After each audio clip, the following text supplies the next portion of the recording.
চলো আজকে বানাই লাউয়ের পায়েস, তবে এটা আমার স্টাইলে। প্রথমে আমি একটা হাফ লাউ নিয়ে নিয়েছি, এটাকে একটা পিলার দিয়ে পিল করে নিব। দেন মাঝখান থেকে কেটে লাউয়ের বীজের যে অংশগুলো আছে সেগুলো ফেলে দিব। এরপর লাউগুলোকে একটা গ্রেটার মেশিন দিয়ে গ্রেট করে নিব। দেখো এরকম চিকন চিকন করে গ্রেট করে নিয়েছি। এখন চুলায় একটা প্যান বসিয়ে এর মধ্যে দিয়ে দিব লিকুইড দুধ। আমি এখানে হাফ লিটার দুধ নিয়েছি। দিয়ে দিব 1 কাপের মতো কনডেন্স মিল্ক আর অল্প একটু এলাচ গুঁড়া আর সামান্য লবণ। এখন দুধটাকে একটু নেড়ে চেড়ে এর মধ্যে দিয়ে দিব গ্রেট করে রাখা লাউগুলো। এরপর এই লাউটাকে নেড়ে চেড়ে 3-4 মিনিটের মতো রান্না করে নিব।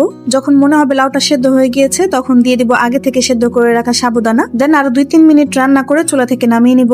রান্না হয়ে গেছে, এখন লাউয়ের পায়েসটাকে সার্ভ করব। এই পায়েসটা বানানো আমি আমার আম্মুর কাছ থেকে শিখেছিলাম। আম্মুর হাতেরটা আরো বেশি মজা হয়। এই পায়েসটা কিন্তু তোমরা চাইলে এমনিতেও সার্ভ করতে পারো, অথবা চাইলে আইসক্রিমের সাথেও সার্ভ করতে পারো। আইসক্রিম দিয়ে সার্ভ করার পর স্বাদটাই পুরো চেঞ্জ হয়ে গিয়েছে। আমার কাছে তো খুবই ভালো লেগেছে। তোমরাও কিন্তু বাসায় ট্রাই করতে পারো, আশা করি ভালো লাগবে। ভিডিওটি ভালো লেগে থাকলে লাইক, কমেন্ট এবং শেয়ার করে দিও। বাই।